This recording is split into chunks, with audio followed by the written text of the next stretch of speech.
नमस्कार बच्चों, YouTube channel शिक्षालय में आप सभी का स्वागत है। मेरा नाम है रेणु यादव। आज के लेक्चर में हम ग्रेफाइट के यूजेस और उसकी प्रॉपर्टीज़ के बारे में पढ़ने वाले हैं। ग्रेफाइट के बारे में हमने लास्ट लेक्चर में पढ़ ही लिया था कि इसका स्ट्रक्चर कैसा होता है। इसका स्ट्रक्चर कैसा होता है उसी के ऊपर डिपेंड करती हैं इसकी सारी की सारी प्रॉपर्टीज़। तो एक बार फिर से स्ट्रक्चर को देख लीजिए। आपको पता है कि कार्बन, इसके पास आउटरमोस्ट शेल में 4 इलेक्ट्रॉन्स होते हैं। कल हम लोगों ने ये बात की थी कि कार्बन इस तरीके से शीट बना लेता है। ऑलराइट, मैं पूरा विस्तार से नहीं समझाने वाली हूँ, कल समझा दिया था। इस इलेक्ट्रॉन का क्या करेंगे हम, वो भी मैंने कल आपको बता दिया था। और मैंने आपसे ये कहा था, ये इलेक्ट्रॉन्स हटा देती हूँ मैं, ठीक है। स्ट्रक्चर को पढ़ने के लिए पुराना लेक्चर एक बार देख लीजिएगा आप चाहेंगे तो। इस तरीके से हमने कल डिस्कस किया था कि कई सारी शीट्स बनती हैं। याद हो तो कल मैंने ये वाला पोर्शन हटा दिया था कि आपको कन्फ्यूजन ना हो, हम इनिशियल बात कर रहे थे। तो आज पर मैं आपको बता देती हूँ कि इस तरीके से कार्बन के कई सारे शीट्स होते हैं, ठीक है। तो एक शीट तो मान लो ये ऊपर हो गई, ऐसे ही एक शीट कार्बन की नीचे होती है।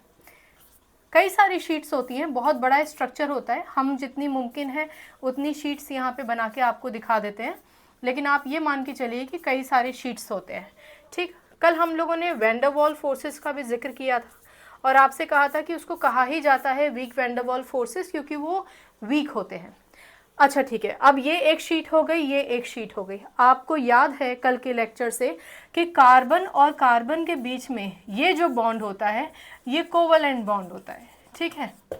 आपको कल मैंने ये भी बताया था कि क्योंकि इस कंडीशन में, यानी कि ग्रेफाइट के कंडीशन में, एक कार्बन 3 तरफ से जुड़ा हुआ है, 1 2 3। कार्बन के पास इलेक्ट्रॉन्स कितने होते हैं? आपको पता है कि कार्बन के पास 4 इलेक्ट्रॉन्स होते हैं। तो कायदे में तो उसको चारों तरफ से किसी ना किसी से बॉन्डिंग बना लेनी चाहिए थी, लेकिन ग्रेफाइट का स्ट्रक्चर इसको अलाउ नहीं करता। ग्रेफाइट के स्ट्रक्चर में कितने भी कार्बन हो, भले ही कितनी भी बड़ी शीट हो, हर एक कार्बन सिर्फ और सिर्फ 3 ही कार्बन से जुड़ा होगा। जैसे ये कार्बन है 1 2 3, इसकी बात कर लेते हैं। चलो, ये वाला कार्बन है 1 2 और ऐसे ही ऊपर जुड़ा होगा, क्योंकि ऊपर भी पूरी की पूरी एक हेक्सागन की शीट होगी, ठीक है ना। उस आप ये मान के चलिए हर एक कार्बन इस तरीके से लिंक्ड होता है हेक्सागन शीट में, क्योंकि हर एक कार्बन हेक्सागन फॉर्म में अरेंज होता है और इस 3 तरफ से ही अरेंज होता है, यानी कि हर एक कार्बन के पास एक एक इलेक्ट्रॉन फ्री होता है, ठीक है। इतनी कहानी समझ में आ गई आपको। कार्बन को 4 वैलेंस इलेक्ट्रॉन्स होने की वजह से 4 तरफ से किसी न किसी कार्बन से लिंक हो जाना चाहिए, लेकिन ग्रेफाइट का स्ट्रक्चर इस तरीके का होता है कि वो हेक्सागन प्लेट में अरेंज होता है और इस हेक्सागन में हर एक कार्बन 3 ही कार्बन से जुड़ा होता है। तो हर एक कार्बन का जो चौथा इलेक्ट्रॉन होता है वो फ्री होता है। क्योंकि इसका चौथा इलेक्ट्रॉन फ्री होता है, इसलिए ये इलेक्ट्रिसिटी कंडक्ट करता है। मैं सीधे केमिकल प्रॉपर्टी की पहले बात करूंगी और उसके बाद हम इसके बाकी के प्रॉपर्टीज़ और यूजेस को पढ़ेंगे, ठीक। अब क्यों इलेक्ट्रिसिटी कंडक्ट करता है ये आपने फिजिक्स में भी पढ़ा है, और मैं यहाँ पर आपको थोड़ा सा इसके बारे में ब्रीफ कर देती हूँ। इसका एक पोर्शन मैं हटा देती हूँ और आपको थोड़ा सा फिजिक्स की तरफ ले चलती हूँ। बच्चों, आप लोगों ने अपने फिजिक्स के लेसन में पढ़ा होगा इलेक्ट्रिसिटी में कि मान लीजिए कि ये एक वायर है और इस वायर को मैं एक सेल से जोड़ देती हूँ। आप लोगों को पता है ये पॉजिटिव टर्मिनल, छोटा negative, then positive and then negative, ठीक है। इस तरीके से होता है। बड़ा वाला जो इलेक्ट्रोड होता है इसको हम पॉजिटिव और ये जो छोटा होता है इसको हम नेगेटिव से रिप्रेजेंट करते हैं, ठीक। आपको पता है कि अगर किसी भी वायर में इलेक्ट्रॉन्स फ्री होते हैं तो वो इलेक्ट्रॉन्स मूवमेंट कर रहे होते हैं, लेकिन जैसे ही आप प्लग इन कर देते हैं तो प्लग इन होने की वजह से जो इलेक्ट्रॉन्स होते हैं उन पर नेगेटिव चार्ज होता है, और क्योंकि ये इलेक्ट्रोड पॉजिटिवली चार्ज है तो ये पूरा पोर्शन आप ये मान के चलिए पॉजिटिव चार्ज हो जाएगा। क्योंकि ये इलेक्ट्रोड छोटा वाला नेगेटिवली चार्ज है तो ये मान के चलिए कि ये पूरा का पूरा पोर्शन नेगेटिव हो जाएगा, यानी नेगेटिव ही इधर का पोर्शन हो गया और नेगेटिव ही इलेक्ट्रॉन्स है। और क्योंकि इलेक्ट्रॉन का नेचर नेगेटिव होता है ये पॉजिटिव टर्मिनल की तरफ भागेंगे। आपने फिजिक्स में ये भी पढ़ा था कि जिस डायरेक्शन में इलेक्ट्रॉन्स भागते हैं उसके ऑपोजिट डायरेक्शन में करंट फ्लो होता है, यानी कि नेगेटिव टर्मिनल से पॉजिटिव टर्मिनल की तरफ इलेक्ट्रॉन जाते हैं तो पॉजिटिव टर्मिनल से नेगेटिव टर्मिनल की तरफ करंट फ्लो करता है, जिसको हम आई से रिप्रेजेंट करते हैं, ठीक, मेरा उद्देश्य यहाँ फिज़िक्स पढ़ाने का बिल्कुल नहीं है। मैं सिर्फ आपको ये बताना चाहती हूँ कि अगर ये इलेक्ट्रॉन्स ना हो, अगर ये इलेक्ट्रॉन्स ना हो तो यहाँ कोई मूवमेंट नहीं होगा, यहाँ कोई मूवमेंट नहीं होगा तो इलेक्ट्रिसिटी भी फ्लो नहीं कर सकती है। ये बहुत ही क्लियर है। क्योंकि इलेक्ट्रॉन्स फ्री हैं इसलिए आपने कोई सेल लगाया या फिर आपने प्लग इन किया तो इलेक्ट्रॉन्स फ्लो करना शुरू किए और एक मूवमेंट पैदा हुआ, उस मूवमेंट की वजह से करंट जनरेट हुआ।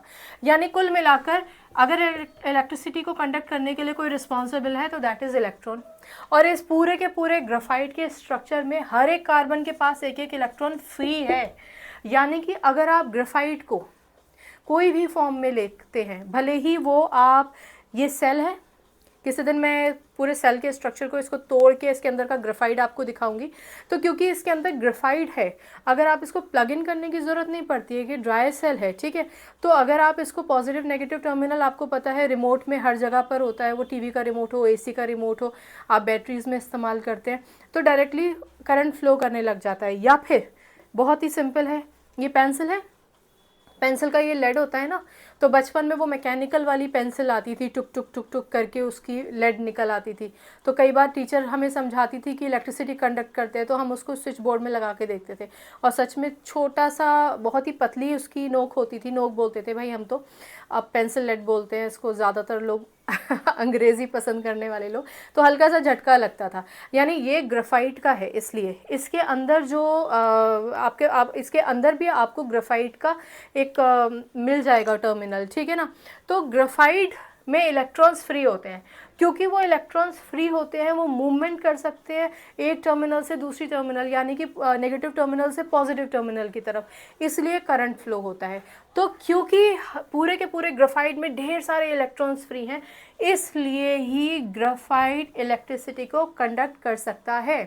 ये ग्राफाइट जो आपको इस समय शीट्स में दिखाई दे रहा है ना, अगर आप इस सेल के अंदर देखेंगे या फिर आप इस पेंसिल की लेड को देखेंगे या मैकेनिकल वाली जो पेंसिल आती थी उसकी पूरी नोक निकाल कर आप देख लेंगे, लेड निकाल कर देख लेंगे, तो ये लेयर्स थोड़ी दिखेंगी आपको।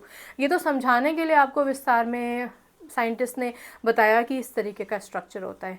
तो ये इलेक्ट्रॉन्स की वजह से इलेक्ट्रिसिटी कंडक्ट करता है। ये हमारा हो गया इसका पहला एक तरीके से यूज़ भी है, क्योंकि ऑफ कोर्स अगर इलेक्ट्रॉन्स है और इलेक्ट्रिसिटी कंडक्ट करता है तो हम इसको यूज़ कर सकते हैं, ठीक है।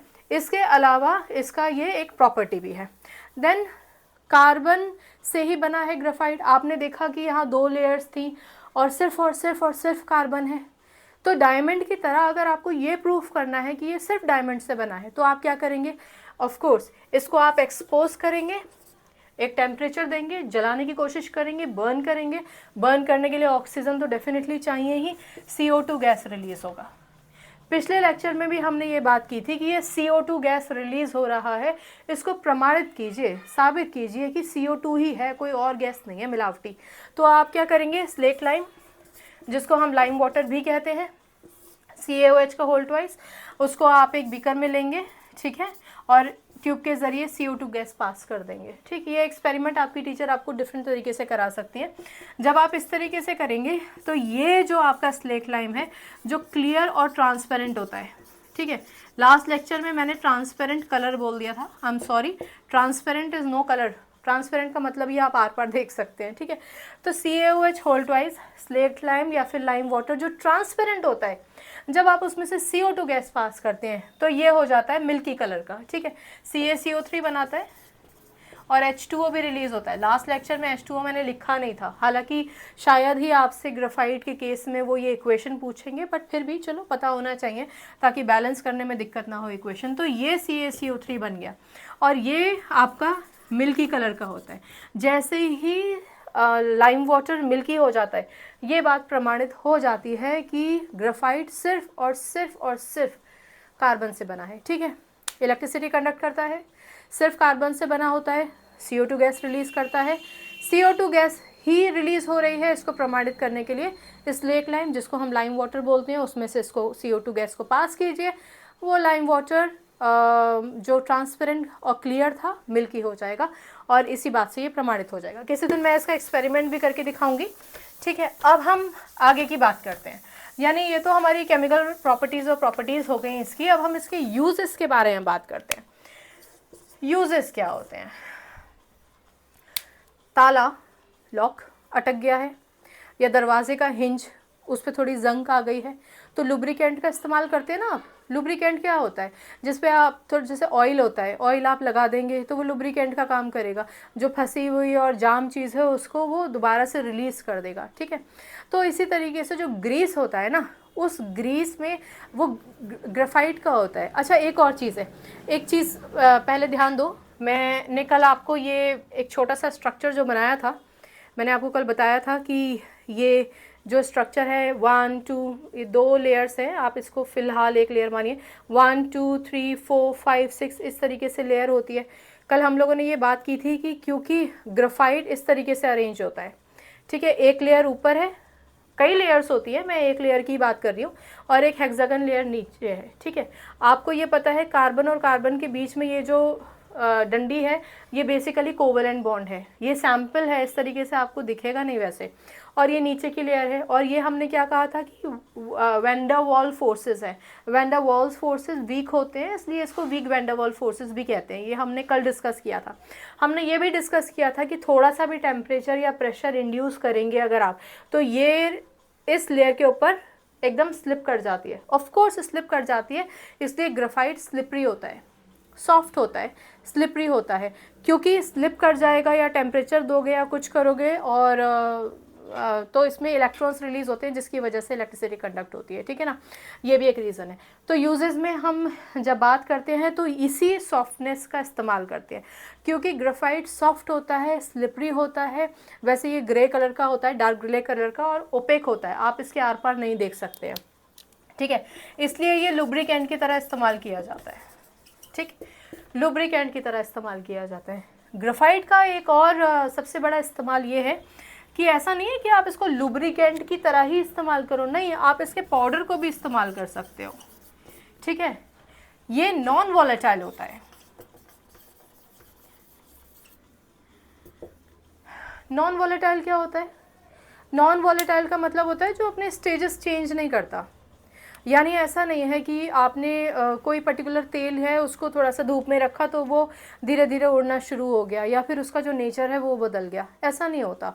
ये नॉन वॉलेटाइल होता है, यानी इसका जो ओवरऑल स्ट्रक्चर है, जो नेचर है, वो बदलेगा नहीं। आप इसको किसी से भी एक्सपोज कर देंगे, क्योंकि ये नॉन वॉलेटाइल होता है, इसलिए इसको मशीनरी में एज अ लुब्रिकेंट बहुत ज़्यादा इस्तेमाल किया जाता है, ठीक है।